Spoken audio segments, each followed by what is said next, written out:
Your thoughts on that now? Well, of course, President Trump is the sharpest person to occupy the Oval Office in our lifetimes, and I can say that from intimate experience working in the West Wing every single day of the presidency.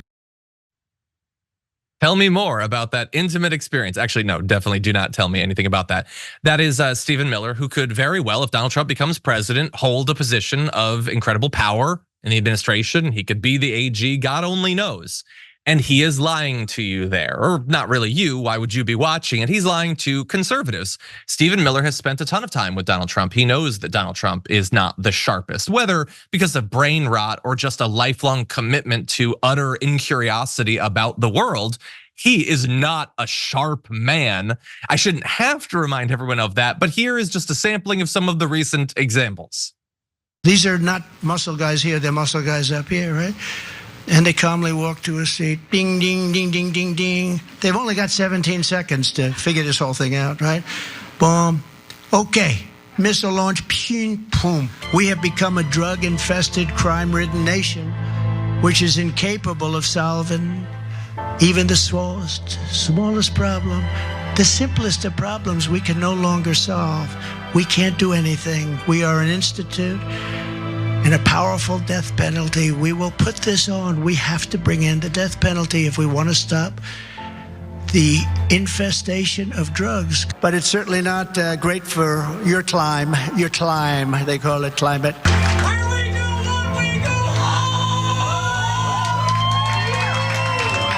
That could help us pay off the debt. You know, we have $35 trillion in debt. Reduce taxes further. I gave you the biggest we got the biggest tax cut. Nikki Haley is in charge of security. We offered her 10,000 people. They don't want to talk about that. Now we see whales washing up on shore because of the wind. Our veterans don't have cell phones, do they? You have voter ID to buy a loaf of bread. You have ID to buy a loaf of bread. What? What is? You know, sharpest guy in the room stuff. Hey, look, you can say that he has a better memory than Joe Biden. I do know that he took that intelligence test and, he got the whole person, woman, cameraman, TV thing. But the idea that he's sharp, that you should vote for him because he's particularly intelligent, knowledgeable, has a great memory, a grasp of the facts, an interest in science or the natural world. Get the hell out of here, Stephen Miller. What do you think, Brett? Sharp is not something you use to describe a smart person.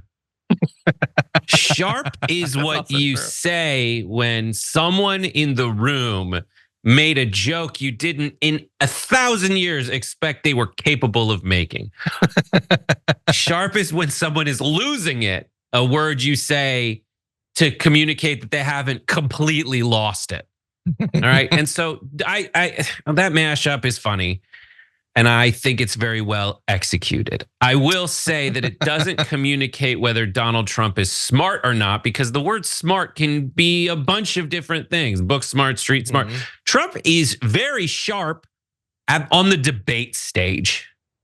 And he uses that skill to make other people look like clowns, okay?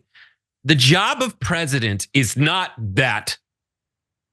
The job of president is all the stuff that Bill Clinton was, that Barack Obama was, like the person who's like, oh yeah, I know about that country and their history and what's going on there. I know about that supply chain. I will say that Donald Trump does say, like if you ask him to break down how a business works and he does it on stage, he's good at that. But he does that from like an individual organization's perspective, a small business perspective, sort of, but a small business that's a small real estate magnate business. It's not a small like landscaping business or anything like that. So none of Donald Trump's smart or sharp attributes are actually applicable to the everyday person's life or the job of president. And Steve Miller, I'm waiting for him to say, and his abs are the most rippling abs, and his farts smell the best of any farting president. That's if he had a beehole. Oh my God. He talks about him like people who would be executed if they spoke otherwise speak about Kim Jong-un. 100%. Look, what Stephen Miller is to me, look, I've said he is exactly the sort of like radical bureaucrat that was necessary for things like the Nazi regime to work. You need a bunch of people like him.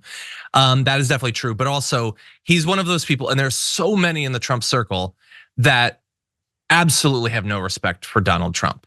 They think it is great to have Donald Trump because he's easy to manipulate, to flatter. We get him in there, and then we can do whatever we want because we have an idiot king.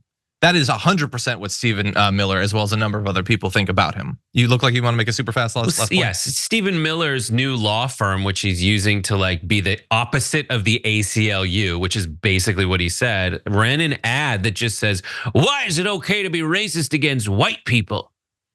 That's an ad that his company ran. It's also why he's trash. Like Stephen Miller obviously wanted to date a girl at Santa Monica High School who ended up dating like a Mexican dude, and that's his origin story.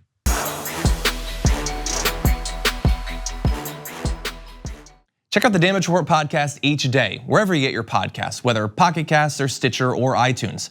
You can join me as I give you the news and stories you want, with a range of co-hosts and interview guests jumping in on the fun each day. Again, that's the Damage Report, wherever you get your podcasts. And if you get them at iTunes, don't forget to rate and review. Sometimes I'll read them live on the show.